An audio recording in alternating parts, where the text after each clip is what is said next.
Hi guys, this is Primoz from highstakesmindset.com.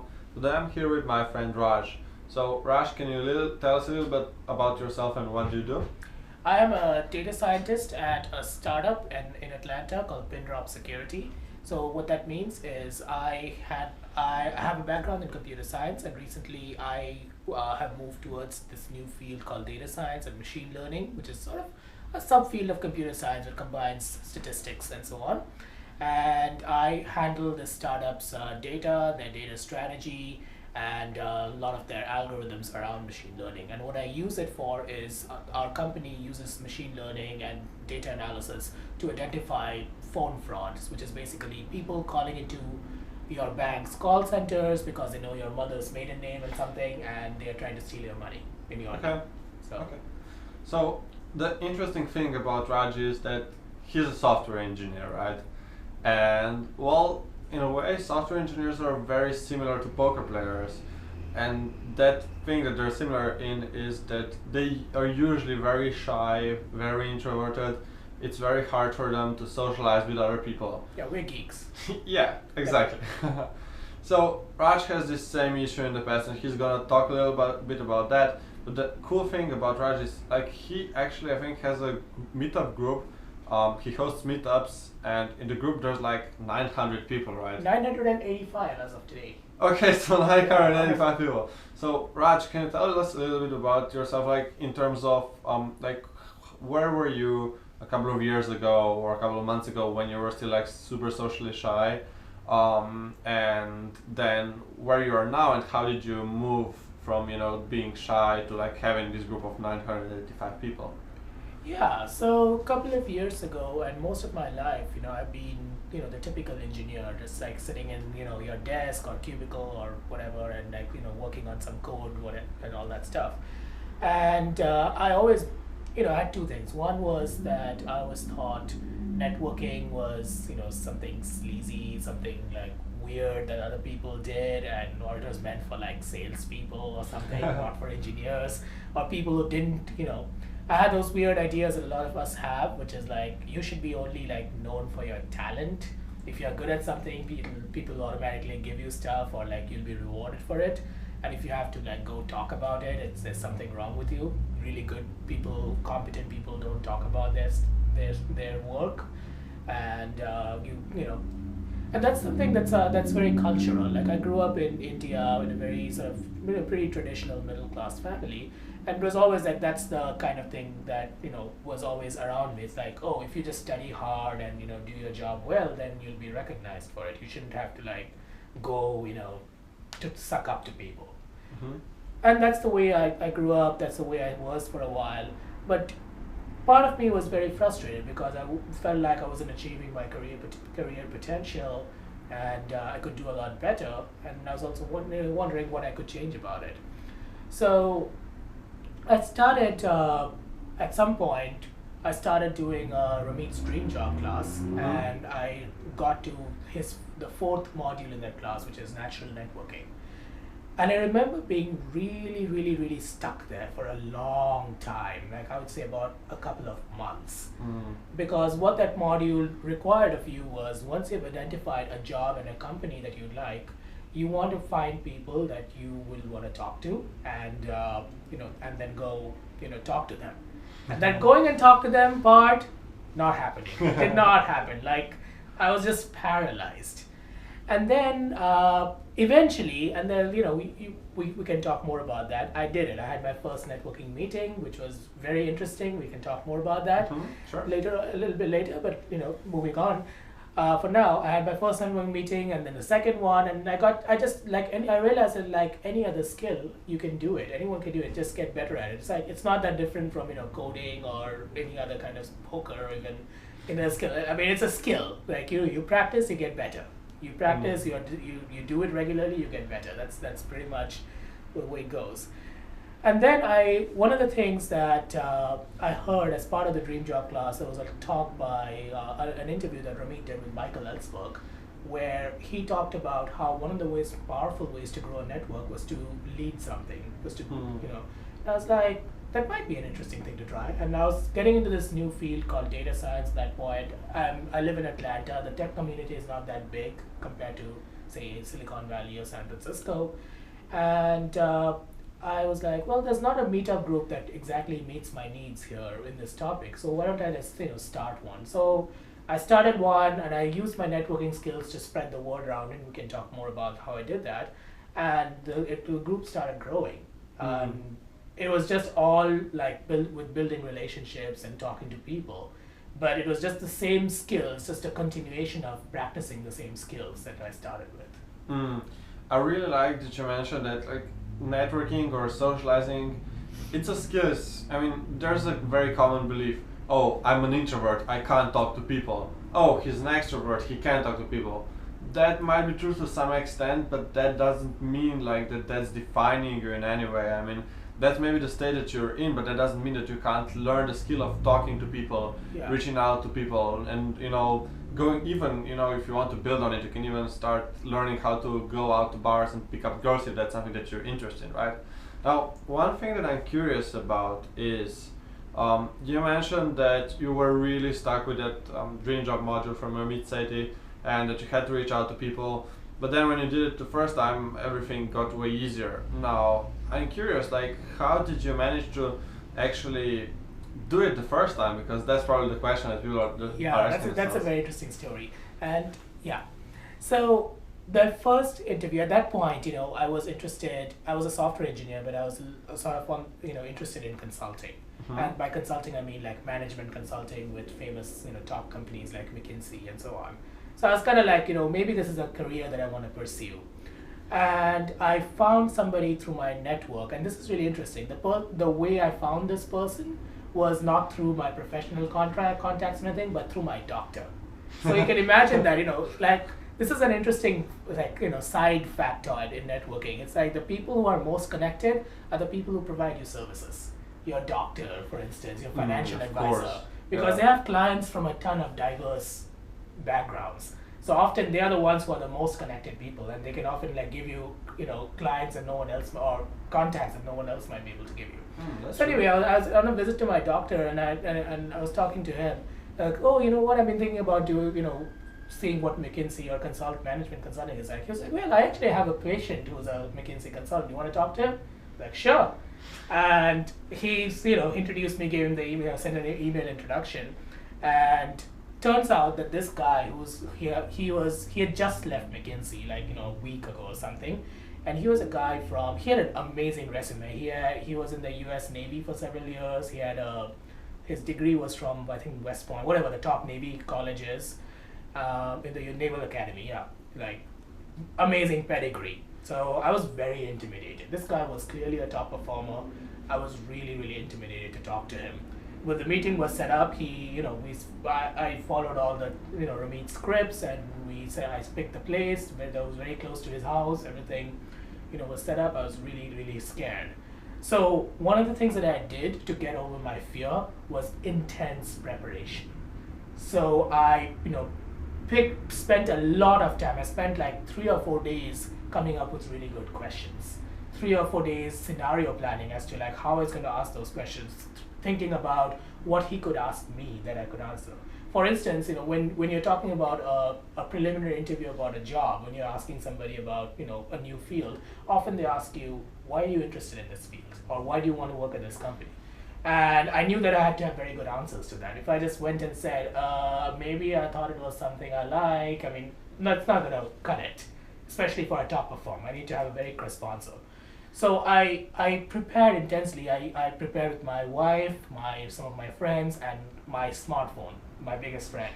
Record myself several times, listen to myself, speaking those the answers to those questions, again, tweaking it and trying again. So again, it wasn't something that was rocket science. It was just like practice. And once I was satisfied with those answers, I went to this interview, this meeting. And I got there early, like about 10 minutes early, picked a nice table, and I was waiting for this guy.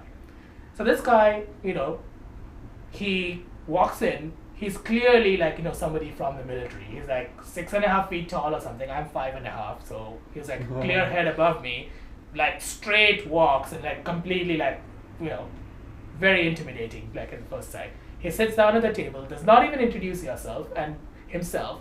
Before even starting to introduce or say hi or whatever, he's like, why do you want to work at McKenzie? Like, first thing, no hi, no, you know, hi, I'm this, I'm whatever. Like, what do you want to work at McKenzie? And because I had all that practice, that answer was in my muscle memory. It just came out. Oh, yes, I want to work at McKenzie because 1, 2, 3. He listens to me, he looks at me for a couple of seconds and, that's great. By the way, I'm Rob, or I'm, you know, whatever, John, whatever his name was. Oh. That's when he started like talking. Oh, So, interesting. as a top performer, he really wanted to filter out like who he was talking to. Wanted to be sure that he was talking to somebody that he could actually help and who would actually like receive his help. Very interesting. And the preparation that I did, if I hadn't done that, I wouldn't have made it. But because I did that preparation, that meeting went very well. By the end of that 30-minute meeting, he said, hey, if you really are serious about this, I'd be happy to forward your resume, which is like the best thing that can happen. And the interesting thing is, if you read like forum posts about how to get into McKinsey, like, you know, people have all these horror stories of how they have spent months trying to find somebody who will forward their resume, months or even years. And they're like, I sent out 100 emails to different people and no one like, you know, responded. But I just did it in like 20 minutes of conversation because I was prepared and I went about it the right way. And because I had that first success, it built up. The next meeting I had just got easier. The next meeting I had just got easier. And now I can do it in my sleep. I can have a, you know, I go to a networking meeting, I know exactly, you know, it's just gotten so much better. Yeah, and I mean, this is like a thing that's super weird to people, like that you actually have to prepare to talk to people or like prepare to even practice social skills. I know that this like is weird to people, but honestly, the people who are best in their field, they actually do these things. Like, for example, if you come to me, if you go out to lunch with me, and you're not prepared, then you're just like, hi, I'm this guy, and you have like no idea what questions to ask me, and like you have no idea what the answers are. Like, if I ask like, okay, what do you want to do in your life? You're like, oh, I don't know. Well, then you're just gonna be wasting my time and your time. And like, even if we have lunch, if you manage to get that, like, I'm not going to be able to help you in any way just because you didn't do your homework beforehand. Yeah. Now, the problem is that first of all, okay, this thing that we're gonna be talking about is gonna be super weird to most people, and I actually don't expect most people to implement it, but the top people probably will. So I'm curious about what are the special like tactics that you can use to actually practice the skills. Okay, so here's the first thing. Like Primoz said a little while ago that, you know, you don't have to, you know, there's some people perhaps who are natural at this stuff and you know them. You know, there are people I'm sure in your life who just seem to talk to people and everyone responds, whatever. And you're probably like, oh no, I can never become like them. That's fine. You don't have to become like them. Here's the thing. You know, I don't really know how to swim very well. And if I today, you know, say, I'm never going to learn to swim because I can never become like Michael Phelps and win 8 Olympic golds. So I'm never going to even try swimming. That's stupid. Yeah. Right. Like you if you don't like, you know, try swimming because you're never going to win an Olympic gold.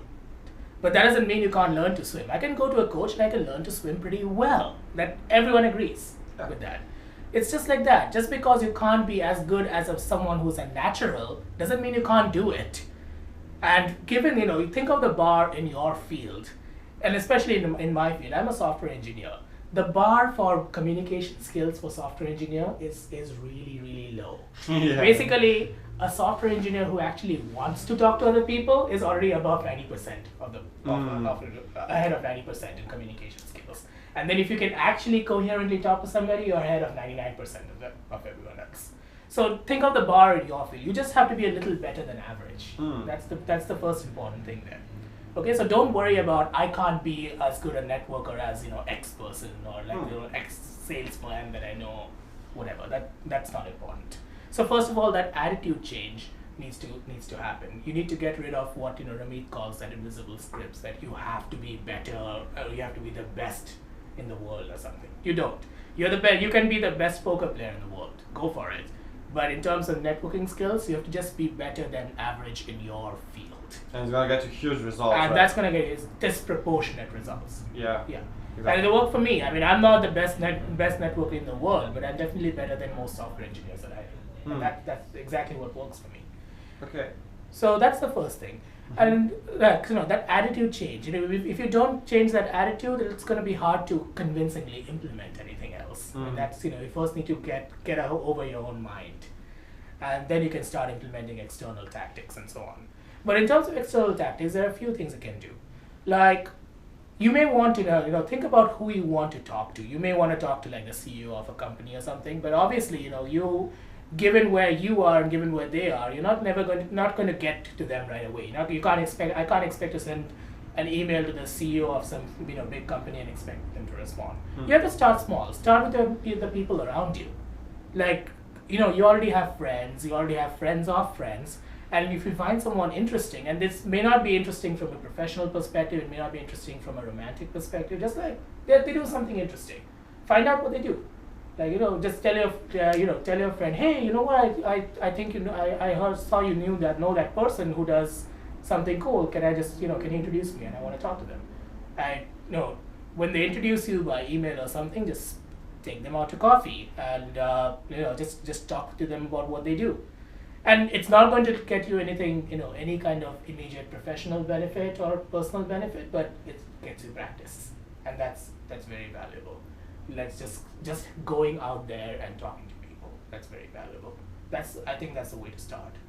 Yeah, I think that's right. I mean, there are other tactics, like you can record yourself on camera or look at yourself in the mirror where you're doing these things.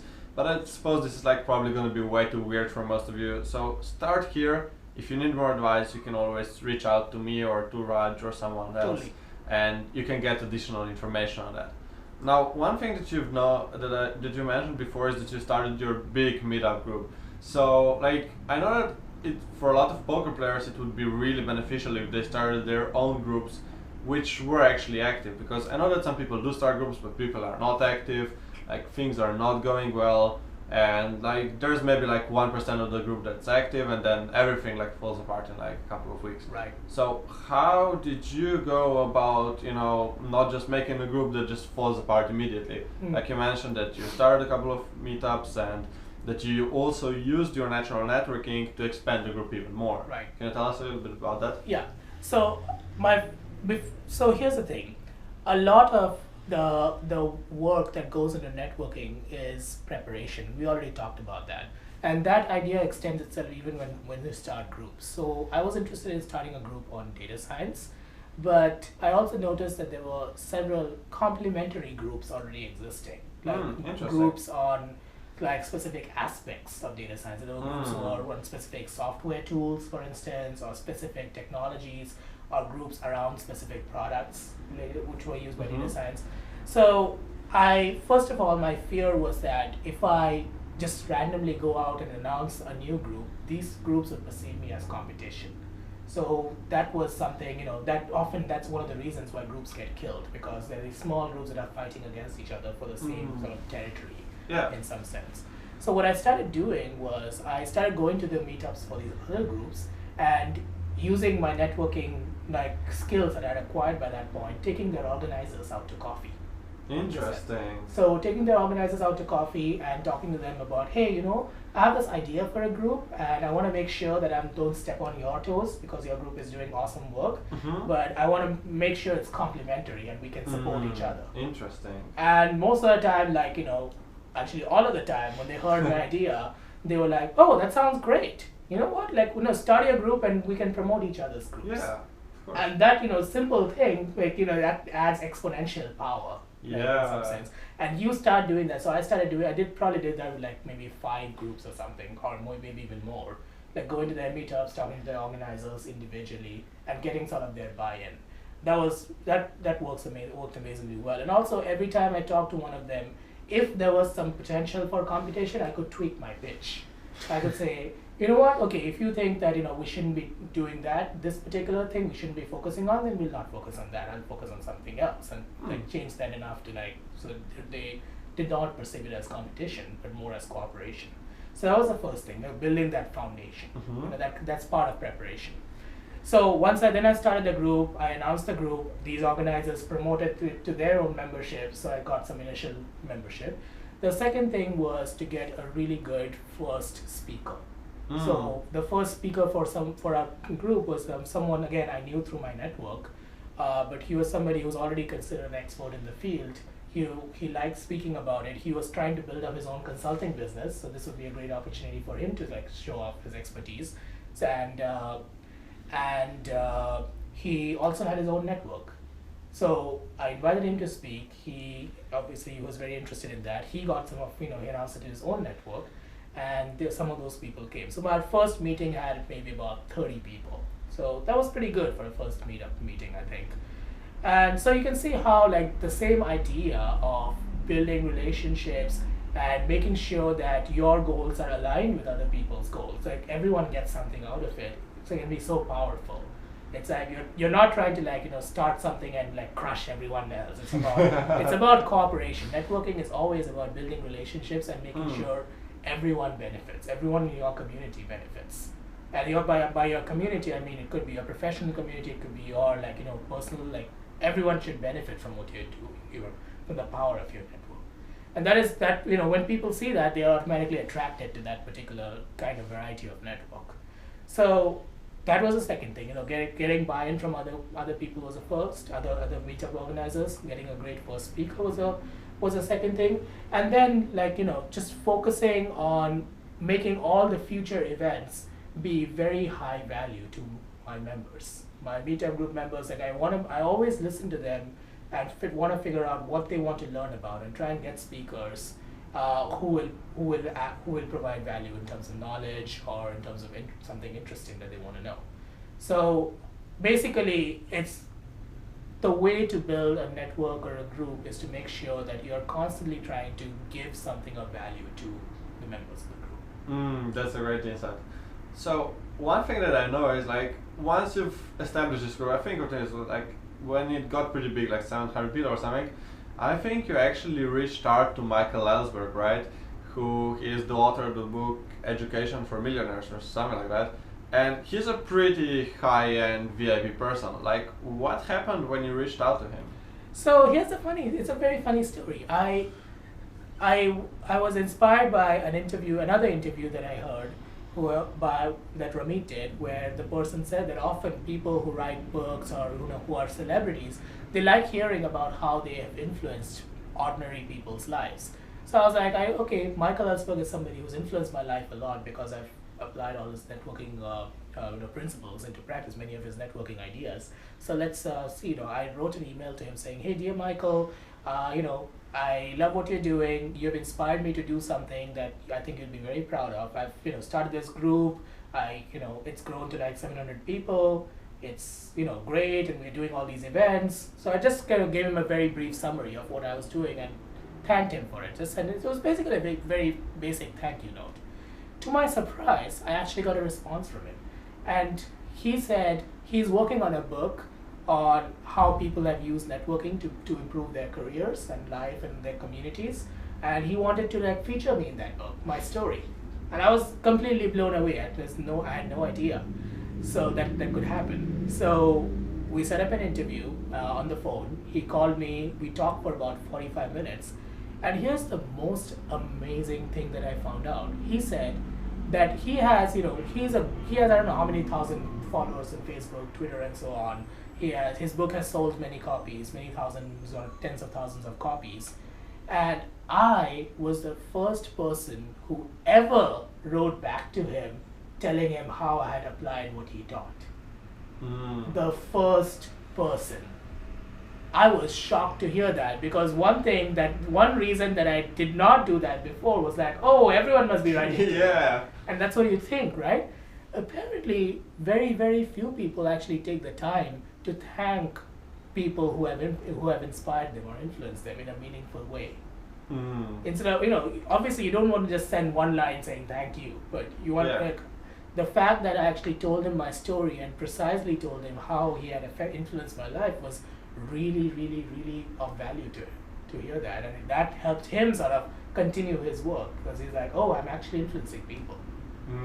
And that was amazing to hear. That was like something I did not expect, and that's something that you might be also thinking about. That it's like, oh, why would I, any celebrity want to listen to what I have to say, even if I send him a thank you note? But no one else does that apparently. So yeah, I mean exactly, and I had the exact same experience.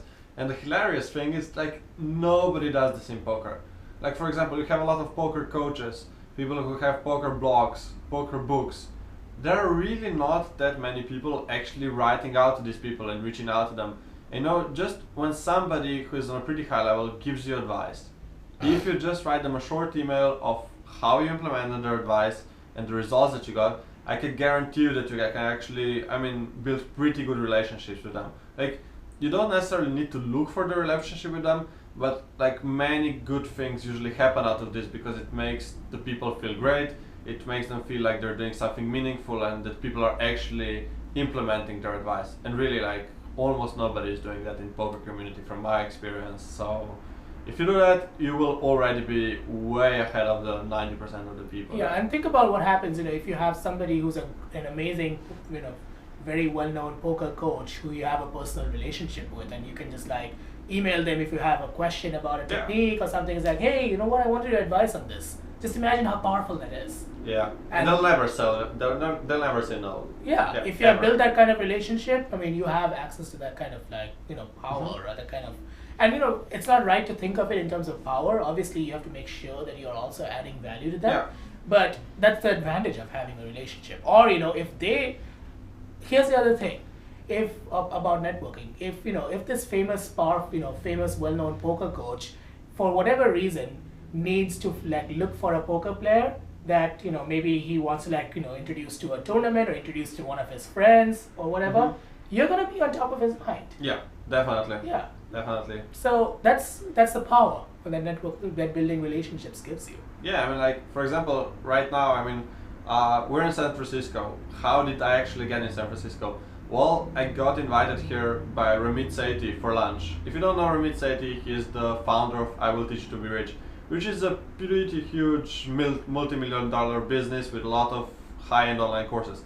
And I was one of the 10 people that got invited here. And how I got here was basically one of the major reasons was actually saying, hey, I applied your materials, here are the results that I got. And well, I did that a couple of times actually, and now I can actually have a relationship with a super VIP person. I can go out to lunch with him like this. I can get answers from him. I can ask him questions. It's just like amazing. But you have to really give them value first. And like when you just write them a thank you note, don't ask for things. Yeah. Just thank them, give them value. Whatever happens, happens. Some people will reply, some will just thank you, some will want more. Maybe they will want to do an interview like Michael Ellsberg wanted to do it with Raj. Now, one last thing I wanted to talk about with you is like, now that you are on this level, like we have a huge meetup group, you will be featured in a book from Michael Ellsberg. First of all, how does that make you feel? And second of all, how did this influence your career and like your confidence and stuff like that? How did it influence you as a person? I can tell you two things that directly it has influenced. One thing is it helped me find my current job, which actually the job found me, because my current company that I'm working for is a very hot startup in Atlanta. It's one of the hot, like 2 or 3 super hot startups. And they were looking for a data scientist, and they found me through through my network, and they saw that I run this group. So obviously, that means that I know something about the field. Yeah. And they aggressively recruited me. Wow. They were basically like, we want you, just tell us what you need. And that was it. Like, it was pretty aggressive recruiting, and they didn't stop until I accepted the job with them. So that was, a huge personal benefit to my career. Wow, that's great. Yeah, like that's just crazy. Yeah. The other thing is, I have been thinking about how to take my group to the next level.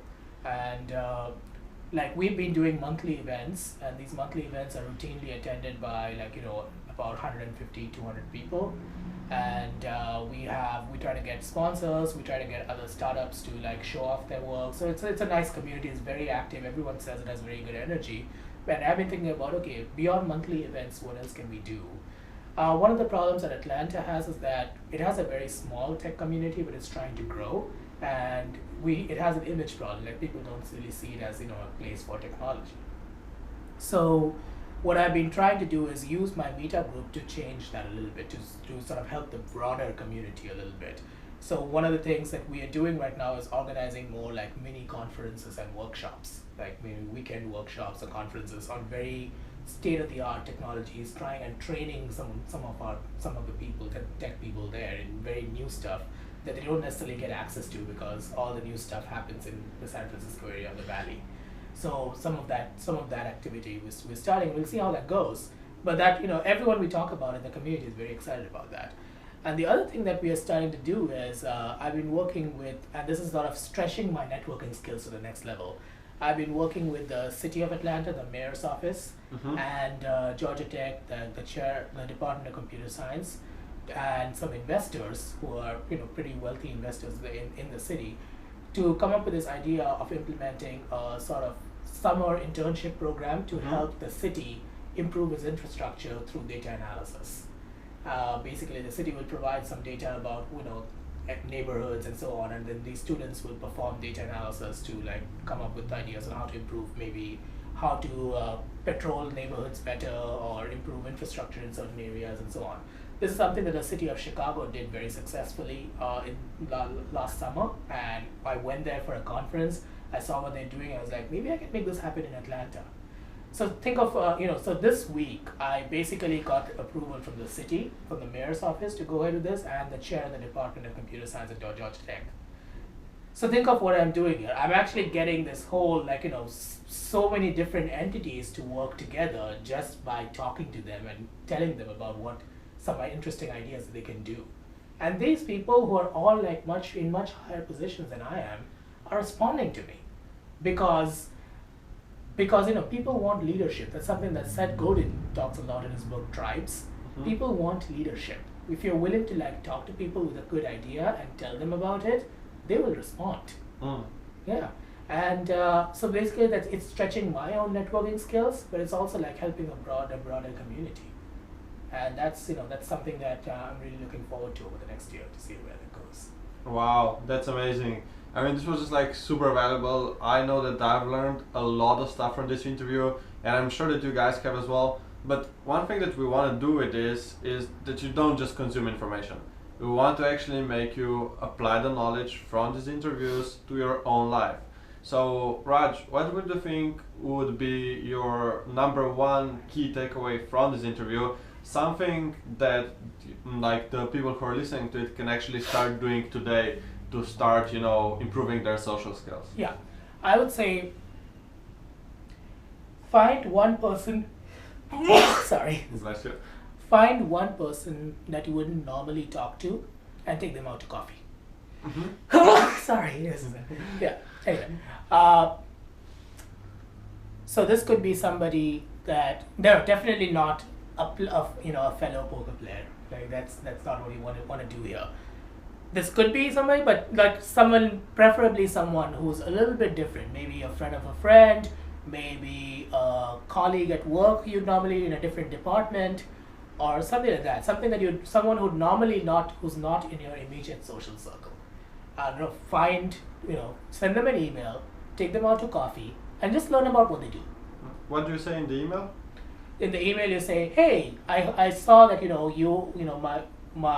a friend of my friend X. We have a mutual friend, and I see you on Facebook or LinkedIn that you are working on this. Maybe you're an artist or you're whatever, something. And I'm kind of curious about what you do.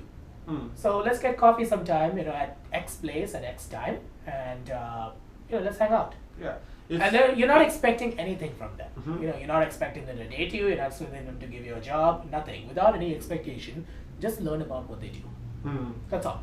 And it's also here, it's really important that you're super specific about the time and date and the place where you want to have coffee. Because if you just say, let's go out to coffee sometime, nobody's going to take the initiative and it's just never going to happen, right? Right. One of the things is that, especially if they are more of a VIP than you are, which means they're more busier or they're more they're in a higher position or whatever, you want to make it easy for them. So one of the key things in networking is so this is something that's that can be very counterintuitive. People always think that if you're asking a VIP, you need to let them make all the decisions, because you want to show them respect or whatever. But the point is, the higher people go in their careers, the more decisions they have to make about everything, and that can be very tiring. So when someone else makes it easier for them by taking care of very basic decision making, that's again itself a value add. So if you don't make them decide where and when to go for coffee, but you pick a place and time, it's actually very, very, very useful. So pick a place, pick a time. If they can't make it, they'll tell you. So don't be afraid of that, and take someone out to coffee that you wouldn't normally do.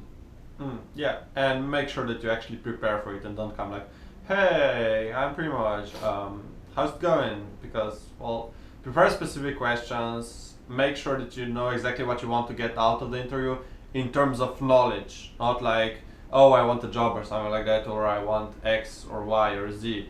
Just like ask interesting questions, like well thought questions, specific questions, not generic questions, and then shut up and listen to them and let them share their stories with you. Yeah, and the first time you'll do this, you're probably going to fail miserably. It's okay. It's okay. As I said, this is a skill. Yeah, you're going to fail the first time. No one learns to play poker the first day. No one learns to swim the first day. You're going to fail the first time, but just keep doing it. You will get better at it. Yeah.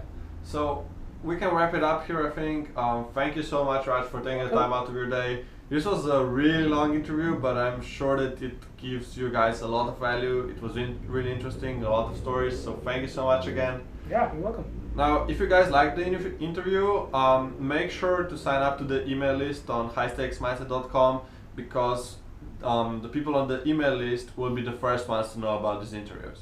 Okay, thank you so much for listening, and I will see you soon.